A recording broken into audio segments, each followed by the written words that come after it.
Welcome into another episode of Just Another Year Chicago White Sox. Colson Montgomery stays hot. Davis Martin, is he an ace? And the White Sox sweep the Angels this week in Chicago. And if you're excited as us by how the White Sox are playing, hit that like button. And we want to know where you think the White Sox are going to finish in the AL Central. So comment your prediction down below. Let's get started with Colson Montgomery here. White Sox shortstop extends his on-base streak to 12 games. And during that stretch, he's got a 326 average, 5 homers, 11 RBIs, and an OPS of 1163. To add on to all of that, he walked off the Angels to complete the sweep today. And it's really been a lot of fun to watch Colson the last couple of weeks. 5 home runs in his last 12 games, and it doesn't feel like he's gotten enough hype. No, I agree. And it's just very good to see him. He's going up to the plate with confidence. Like, it looks like he's the guy like, oh, I think I got my swagger back. Like, that's how he feels right now. Feels like he's in a groove and you just can't get stuff past him. He looks confident. He goes up there. He sees the ball a lot better, much better approach. I know I keep on saying that, but you see it. Like, you see him so simplified, and you saw that in especially a couple of this series at-bats where he's just staying on the ball and just poking it out there. You know, he's not trying to put it over in the right field seats. It's just, hey, let me get one out there, get myself on base, or hey, let me get this run in. It's been great to see what he's done the last 3 weeks or so.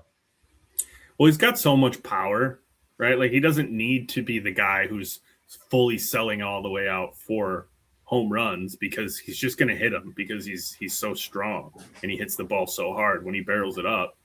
And I've really been impressed with his approach with runners on base, runners in scoring position, where he's doing a lot of get the job done, staying up the middle, and he's driven in a couple different runs where he's hit a single up the middle or hit a single, through the hole, just in a spot where the White Sox really needed him to drive in a run, and as opposed to him trying to sell out for that power to try and maybe hit a 2-3 run homer, he knocks the run in. And for a guy like him to be doing both of those things at a really impressive clip right now with the power and the ability to, take a single and drive in a run, it really does a lot for the lineup, turning the lineup over, making sure they keep putting pressure on pitchers, which makes outings just much more challenging. No, you're spot on there. And when it comes to just what he's done, especially in the middle of the order, has been really beneficial. Like you said, he's turning it over. He's getting that guy in, and it's super beneficial to him and the team. He's hitting, I believe it's 230-ish or so right now. If he can creep that average towards 260, 270, that's a massive step in production from, because like you said, he has the raw power, and the home runs will naturally come. He doesn't have to try and park them per se. But if he could just simplify approach, be up the middle, left field, especially if he could start hitting some of those outside pitches to the opposite way, like, we're going to see a real jump in this kid's production, and he's going to be doing a lot of damage once we get to, some deep AL Central play. Yeah, and he's done a great job of getting on base. Obviously, the 12-game on base streak is awesome, but he's drawn a lot of walks. He's got hit. He got hit. What did he do to the Angels? They hit him a couple times in the series. I want to know what he did to piss them off. But his numbers look a lot like what they did in the crazy run he had in the second half of last season when he came to Chicago. Like, average, slugging, OPS, they're all pretty close, which is kind of crazy because he was so good in the second half of last season. To see his numbers get back to that point right now, it's really encouraging that he can continue to improve. He was already over a 1 WAR player coming into play today. So it's like, man, is this guy going to be a 6+ WAR shortstop for the White Sox? Like, holy crap, that'd be incredible. Yeah, and to follow that too, I think I had seen something earlier. I could have swore I saw it on Twitter, but I believe he was second in MLB shortstops with outs above average, right behind Bobby Witt That's at crazy. at +4. Exactly.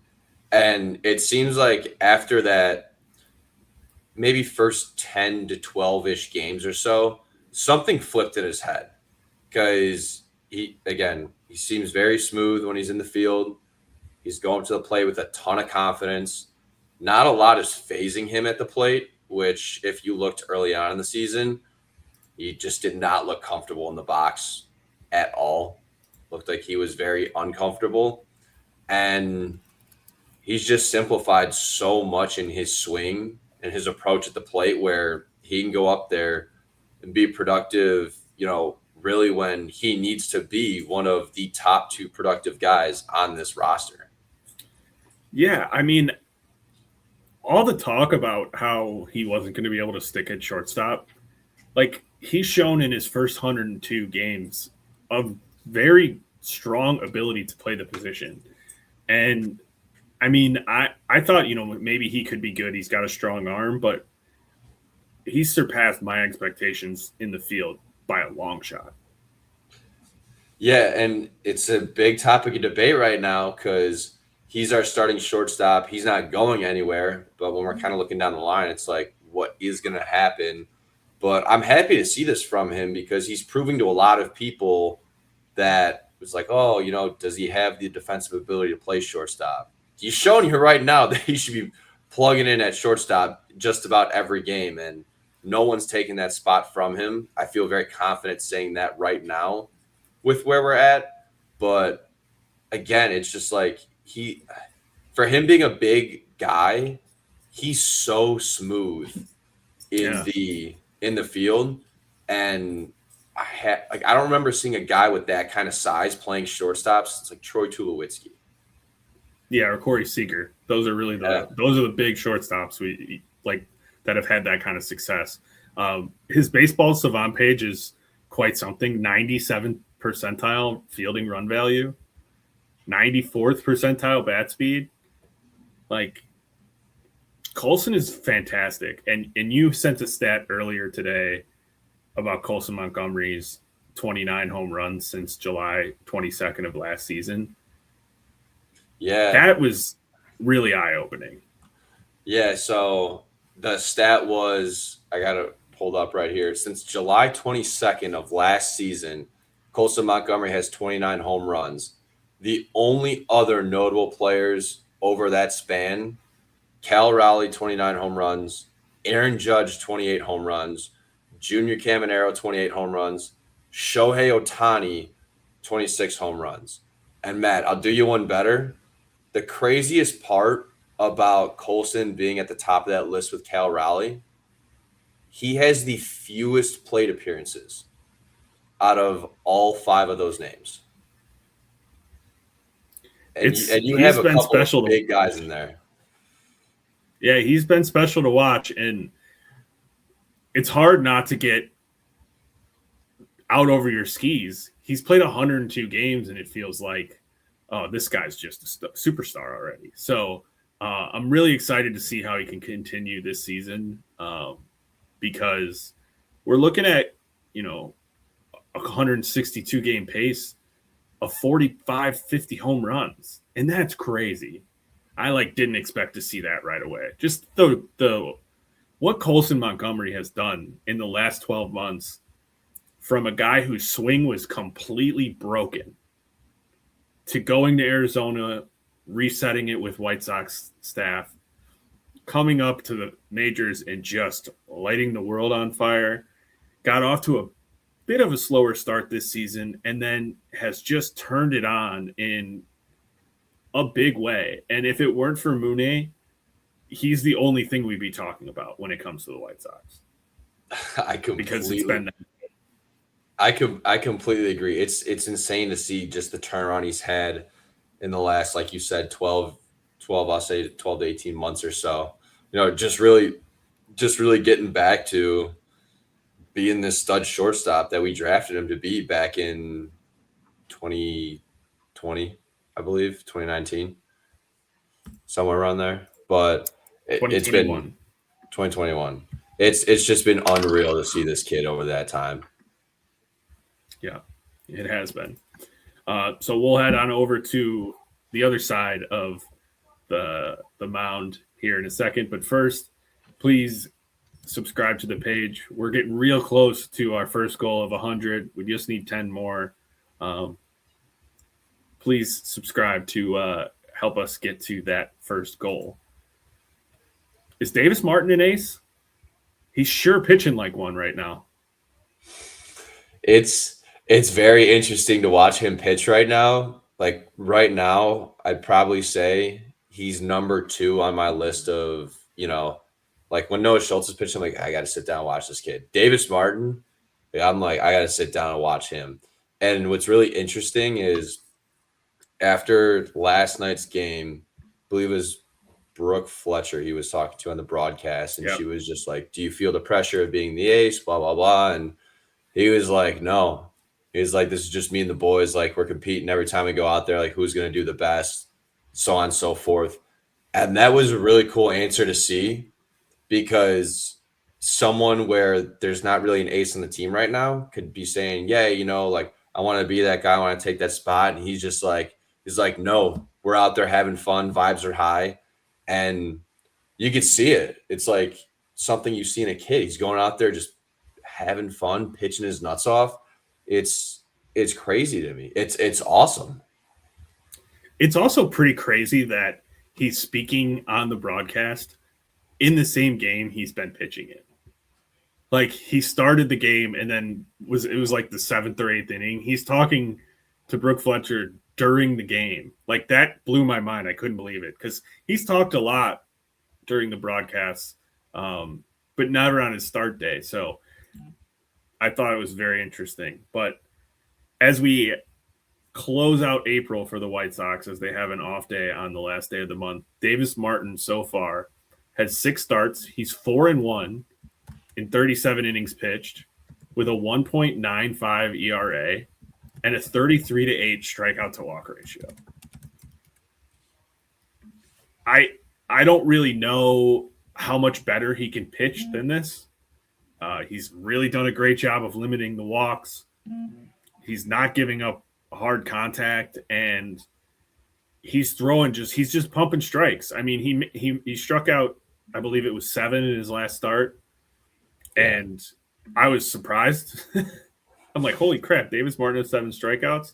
The last one was just a really nice fastball up at the top of the zone, and I've just like he really is like I've always had a soft spot for the guy. He's got a great story, but he's turning into, like you said, must-watch starts when Davis Martin's on the mound. Yeah, and the big thing that you had mentioned, his walk rates being down, because I know we've talked this time and time again, but if the kid's going to keep on pitching like this, I mean, we got to keep on talking about it, but the confidence he's got up there, he's telling guys like, you need to beat me. He's not giving them the free passes, and he's got so much more confidence when he's out there just saying, hey, you got to beat me. I'm going to put the ball over the plate, go from there. And walks are down, strikeouts are up, ERA is down, and it feels good because even sometimes, when the ball's put in play and camera's not fully flipped around yet, it feels good to know you're kind of like, oh, like I think that might, hit a glove or something with him. And, I'm really at a loss of words for him. I didn't expect this out of him this season. And yes, I know it's, the end of April, but still, like, to see something like this, I would not have expected this if you would have told me 31 games ago, hey, Matt, you're going to see Davis Martin be at this type of level. I would have told you there's no chance that happens. No, I mean, it's been really fun to watch. He's been locating this breaking stuff in particular at such a high level that it's one of those things where you can't help but get excited about the guy. You know, we all thought maybe going into the season Shane Smith was going to make a leap, but he is toiling away down in Charlotte and not pitching particularly well down there either. But Davis Martin has been a revelation, and really, we have such a high hopes for Noah Schultz, Hagen Smith, and Tanner McDougal. If two of those three guys hit as starters, and it sure looks like Noah Schultz is going to hit because he's been fantastic to start his major league career, you're really not looking for that many more starting pitchers. And so if Davis Martin can be the guy that leads the rotation from veteran standpoints, which sounds silly, he's 29 years old and has only one full season under his belt where he's made a full season's worth of starts. But it feels like that. The team's so young that even the old guys are in their 20s. Yeah, here's an interesting stat I got for you. So when you're looking at some of Davis Martin's numbers, Ks per nine, 8.03. Surprising. I would not have guessed that. I would have said probably closer to like the 6.5 range. I mean, that's unreal. And then his slider specifically to righties, which this is really making sense because I haven't seen a whole lot of guys touch that slider of his. On just the slider to righties, there's a 57.1 whiff rate. Wow. That's crazy. Yeah. That's a big whiff rate. And that's insane to have. The fact this guy's got a 5-pitch mix, and to righties, he's got a breaker that really, kind of blows away from them. To have that kind of whiff rate is just insane. Like that's a pitch you go to the well, you're like, okay, 1-2, 0-2. I'm confident as could ever be. And this guy's probably sitting on fastball because I pitched to him backwards. No, hang that slider, and they're just not touching it. Yeah, I'm a little bit speechless too. Like we can just gush about nonsense about Davis Martin, but I'm very interested to see how he continues to perform this season. Hopefully, he can keep up. Probably not at the 1.95 ERA pace, but if he can keep up quality starts, I mean, that'd be a huge boost to a team that is going from it's trying to sneak up past fun bad. They're hot right now. The White Sox have won 7 of their last 10, including the sweep of the Angels, which crazily enough, I can't believe we're putting this graphic up. The American League Central standings. Now, the Tigers are still playing, and the Royals have not played yet today as we record. But seeing the White Sox in third place 2.5 games out at the end of April is not something I saw coming. And I don't know about you, but I'm having a blast watching this team play baseball, especially the last couple weeks. Matt, I can't tell you the last time I've been genuinely happy to watch the White Sox, like stay invested in the game, watch post game, check all the stats and all that. Sometimes it feels like, okay, like they had a good game, so I'm more invested. And then it's like other days are kind of like, yeah. So you're like, okay, whatever, I'll catch up in a couple of days. But it's like right now, they just feel like it's can't miss. And I was telling this to someone, I was like, we're up. I was like, if we're calling it like a back scale, we're not back, but we're fun. I think we're like slowly getting out of the fun bad stage just to being fun. Because like these guys, even in games where they're losing, there's this sense of, okay, we have to go up there and fight. Like we have to go up there and just battle that I haven't seen in this team for a couple of years minimum, where like there's not a whole lot of panic. Even if a game is out of reach, they're still going up there. Like they're still putting up good ABs. A couple years ago, you can like you said, Eloy Jimenez with 2 outs in the ninth, they're down 2, and he's just like, all right, like, yeah, let me get out, let me hit the showers, get out of here. But it's phenomenal to watch. Seeing these guys are just a couple of games back in the Central at the end of April. It's insane. I wouldn't have never guessed it. Yeah, I would say not really since the Ricky's Boys Don't Quit 2019, 2020 COVID year. Yeah. White Sox. Have we seen that? I feel like I'm dragging my friends and family back into the White Sox. I'm just pulling them back in, and our guy Mune is a big part of that. Tied for the major league lead with 12 home runs.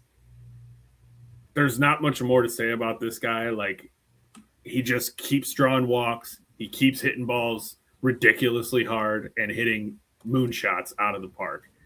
He had another couple walks today in the game 3 win over the Angels, and like I posted it on Instagram and TikTok the other day, and a little bit tongue in cheek. Like, I don't actually expect Mune to hit 67 home runs and break the American League record as a rookie, but this is not just some guy who has no track record just because he's a rookie. He's hit about 250 home runs in the Nippon League. He's only 26 years old. And that's actually the craziest part to me, is that he's only 26 years old. Like, I would have thought a guy who's accomplished as much as he has over in Japan would be at least like 28, 29. But he just has such good at-bats. He's got such good command of the strike zone. He knows when balls are balls and when balls are strikes. And while he does swing and miss a lot, God, when he makes contact, it's hit so freaking hard every time. So what was actually one of my favorite things I've seen him do this season was in last night's game. He took an outside fastball and pushed it down the left side of the infield.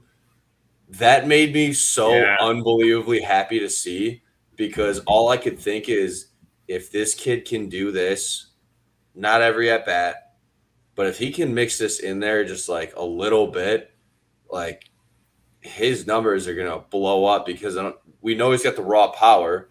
So if he can kind of go from just like, oh, let me flick this, down the line in left field, grab 2 real quick. If he starts using all fields for not just power, but average too, it's a huge jump in his game. And, one really interesting stat I had seen, did you see his StatCast numbers from the home run he hit on Monday? Yesterday? No, Monday. No, I did not. The launch angle on that home run was 48 degrees. What? 380 feet. Says it was 95.8 miles per hour off the bat. I thought it was a little bit slower, so that number could be wrong. But it was like in the StatCast era, like there's only been one ball with a launch angle above 45 degrees and then an exit velo under like 90-something degrees, and it was him. Like, that's insane. It just I thought that was going to go the other way. I thought you were going to say something crazy about, like, it was going to go like 120. I was like, really? I don't think so. But that is pretty nuts.